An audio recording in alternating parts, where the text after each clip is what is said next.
UFC 300 is fast approaching, and with only a few numbered events left to go, the buzz and excitement for the event is growing.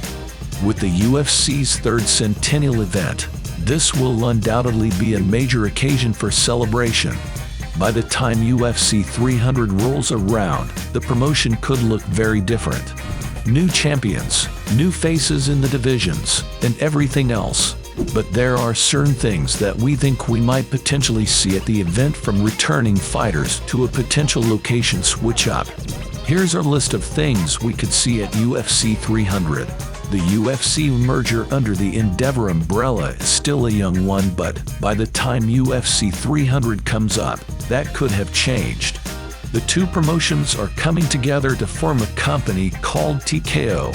So, perhaps a little promo plug might come through for TKO, and this could include showing WWE and its superstars, who are no strangers to promo work for their company. WWE's 2024 WrestleMania event will be the company's 40th. It's going to be massive, and they are surely going to look to increase the amount of eyes on their product. With the relationship to the UFC, they could agree on a deal of sorts, which could see the WWE come into play at UFC 300. Hey, it's unlikely, but it still could happen. Listen, I never say never. The UFC has come to be known for being the home of the best MMA talent in the world, and once every year, they put on an exhibition to host the masses. UFC's International Fight Week is one of the most anticipated combat sports events of every calendar year, and it usually hosts the biggest fight card of the year.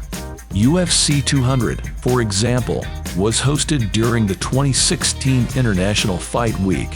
The celebrated Fight Week usually takes place in early July, with this year's headlining card being UFC 290.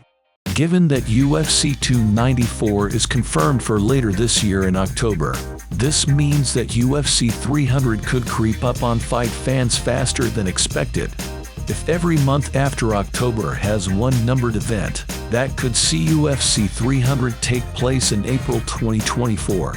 If one other month has two numbered events, this could be pushed up to March. This would be quite the move on UFC's part, but it could just be a year of big events for the UFC. Then move away from Las Vegas. Another major change that might happen would be a move from Las Vegas. For decades, Nevada's largest city has been built up to be the home of combat sports.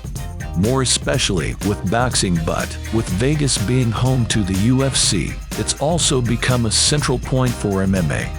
Over the last few years though, the demand for UFC has grown immensely beyond state border.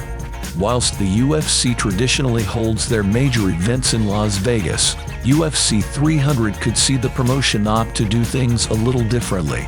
The UFC's top 5 highest attendances were in Sweden, Brazil, Canada, and Australia, which holds the top 2 spots on that list. The USA is not even on the top 5 list.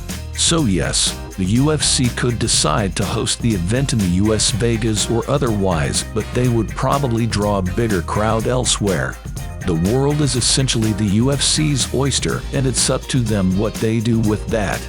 4 titles on the line.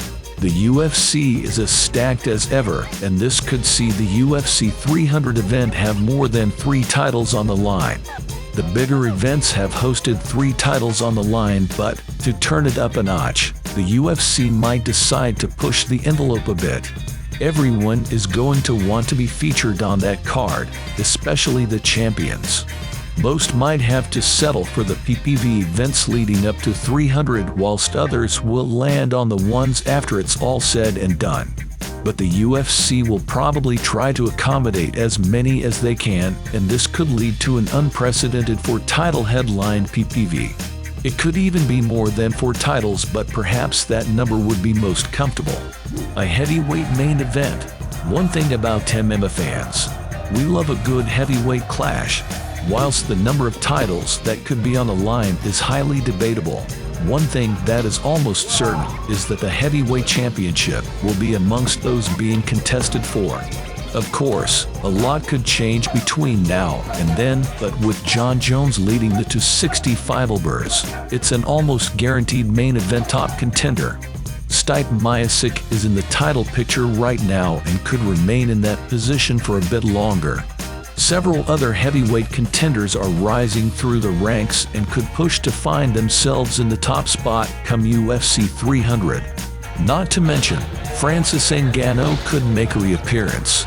Yeah, things aren't looking too good right now for that, but a year can change a lot, right? But the heavyweight division could also experience a different shakeup altogether. The return of Brock Lesnar. Brock Lesnar. Need we say more? Probably not, but let's go. Brock seems to be the type of guy who does what he wants when he wants. He's been doing his thing in the WWE for a while, but every once in a while, he spins the block and reemerges at UFC. At UFC 100, Brock successfully defended his heavyweight gold against Frank Mir. By the time UFC 200 came around, Brock was set to make his return to the promotion after taking a break in favor of the WWE. The addition of Brock to that event apparently came out of left field, but we guess it just had to happen, right? That fight against Mark Hunt ended in a no contest, and Brock hasn't fought since then, but he could make his comeback. Brock is still one of the most intimidating and feared men across all combat sports, and he's been keeping active in the WWE. He could be fit to make a return at UFC 300. After all, it seems that the UFC just can't help themselves when it comes to Brock. A notorious comeback. Speaking of returns, another fighter we could see feature heavily on the card is Conor McGregor. Conor is coming back to coach this year's Ultimate Fighter, up against Michael Chandler. Following that, he will probably stick around and have a fight or two, maybe all campaigning for a spot on the UFC 300 card. Conor has said it several times, and it's true. He's the moneymaker of the UFC. Having the Notorious featured on the card is a surefire way to draw fight fans. Conor is a main card fighter, so he will definitely be up there on the card. With Conor being able to contend in featherweight, lightweight, and welterweight divisions, this leaves the door wide open for Conor to take on anyone. The ideal position for him would be a title shot, obviously, but even if he can't get that at UFC 300, we can be sure he will be involved with the event one way or another. Jim Miller's last dance.